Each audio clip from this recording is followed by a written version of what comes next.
कांग्रेस वालों, शायद तुम लोग ये समझ नहीं पा रहे हो, ईवीएम्स हैक नहीं करते हैं प्रधानमंत्री लोगों के दिलों को हैक करते हैं। कागज पे लिखकर जो मतदान होता था वो सबसे अच्छा था। ये लोग भूल गए वो दिन, आप लोग भूल गए वो दिन। इंदिरा गांधी वर्सेस राजनारायण का केस, उसको जो है इतिहास में कि आपने मुझे चुनावी सुधारों पर बोलने का मौका दिया है, खासकर इसलिए क्योंकि मैं एक नई सांसद हूं, मुझे दूसरों का नहीं पता उनका कैसा अनुभव रहा, लेकिन पिछला ये एक साल मेरे लिए खासकर विपक्ष से रिलेटेड जो है बहुत ही ज्यादा चिंताजनक रहा है। एक तरह से ट्रॉमेटिक मैं इसे कह सकती हूँ। हर दिन इन्होंने यहाँ पे तमाशा किया है, हमारा दिल दहल जाता था इनको देखकर। एसआईआर ये वेल में उतर जाते थे। यहाँ पर इन लोगों ने डराना, धमकाना, धक्का मुक्की, ऐसा कोई इन्होंने किसी तरह की कोई बदतमीजी नहीं है जो एक भी दिन इन्होंने संसद भवन चलने नहीं दिया। हम जनता के प्रतिनिधि है, हम यहाँ पर उनकी आवाज लेकर आते हैं, हम कुछ सीखने आते हैं, हम नए सांसद हैं।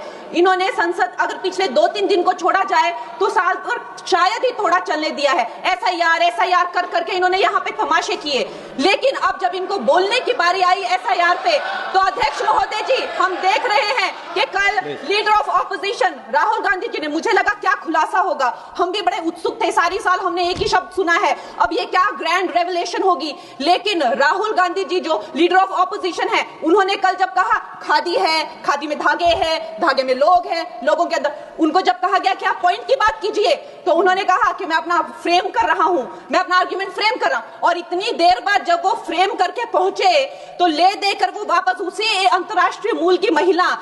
अध्यक्ष जी, मैं एक महिला होने के नाते आपसे रिक्वेस्ट करना चाहती हूं कि every woman is entitled to her dignity. वो अंतर्राष्ट्रीय मूल की है, विदेशी महिला है, लेकिन उन्होंने कितनी बार आकर उन्होंने सोशल मीडिया पे कहा है कि मैं कभी भारत नहीं गई हूं, मेरा हरियाणा चुनाव से कुछ लेना देना नहीं है। लेकिन फिर भी ये लोगों ने बिना किसी ठोस सबूत के उनका यहाँ पे फोटो बना के उन्होंने उनको उछाला, यहाँ पे उनकी तस्वीर उछाली यहाँ पर और यहाँ पर प्लेक कार्ड यूज करना भी अलाउ नहीं है। इन्होंने फिर भी नियमों का उल्लंघन किया।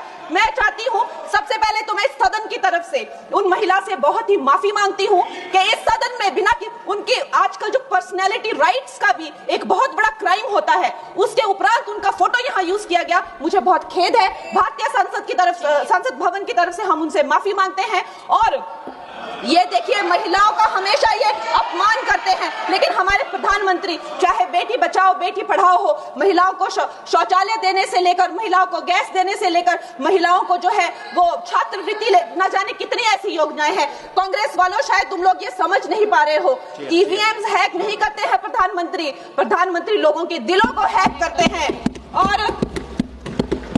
और ये लोग दुहाई देते हैं कि वो जो पुराने जमाने के दकियानूसी, वो जो चिट कागज पे लिखकर जो मतदान होता था वो सबसे अच्छा था। ये लोग भूल गए वो दिन, आप लोग भूल गए वो दिन। इंदिरा गांधी वर्सेस राजनारायण का केस, उसको जो है इतिहास में The case that shook the nation के नाम से जाना जाता है। उस पर मैंने एक फिल्म भी बनाई हुई है।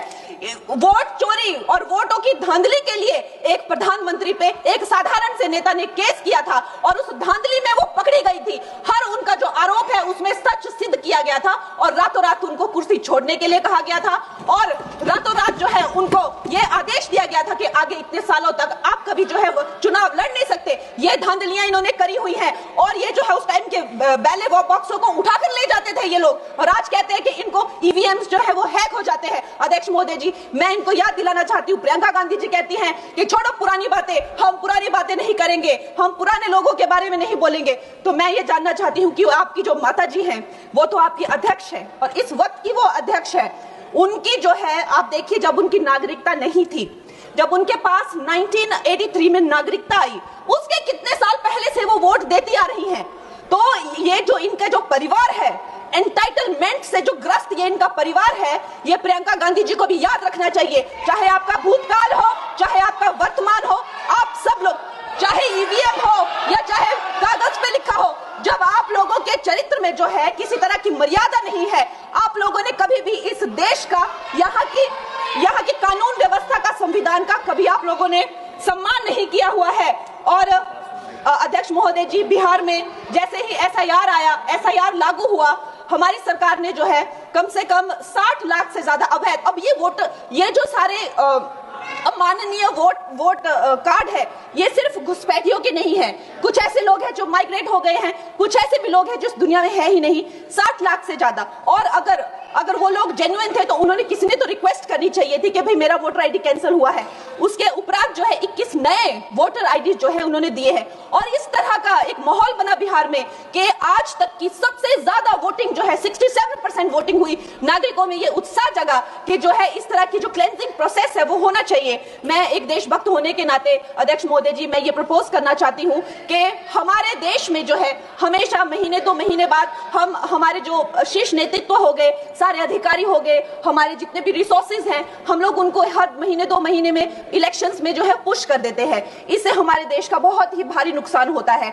और मैं ये चाहूंगी कि 1 नेशन 1 इलेक्शन जो नरेंद्र मोदी प्रधानमंत्री जी जो कहते हैं कि एक वोटिंग जो है डेमोक्रेसी के उत्सव के रूप में, जैसे कि दिवाली होती है, होली होती है, उस रूप में मनाया जाए। क्योंकि ये सिर्फ सरकार का ही नुकसान नहीं है, 10,000 करोड़ से ज्यादा का जो नुकसान होता है सिर्फ वही नहीं है, लेकिन मुझे लगता है कि धीरे धीरे हमारे जो नागरिक भी है उनमें जो वोटिंग फटीक है, बार बार उन्हें जागरूक करना, बार बार कई जगहों से जहां वो काम करते हैं वहां से उनको ट्रैवल करके अपने नेटिव प्लेसेस पे आना और बार बार मार्केटिंग करके, it is exhausting for the whole ecosystem. तो मैं ये प्रपोज करना चाहती हूँ कि 1 नेशन 1 इलेक्शन को लाया जाए। और ये जो भी हमें जिस तरह की जो असुविधा होती है हर महीने 2 महीने में इलेक्शंस की, उससे जो है हम बच सकते हैं। जय हिंद।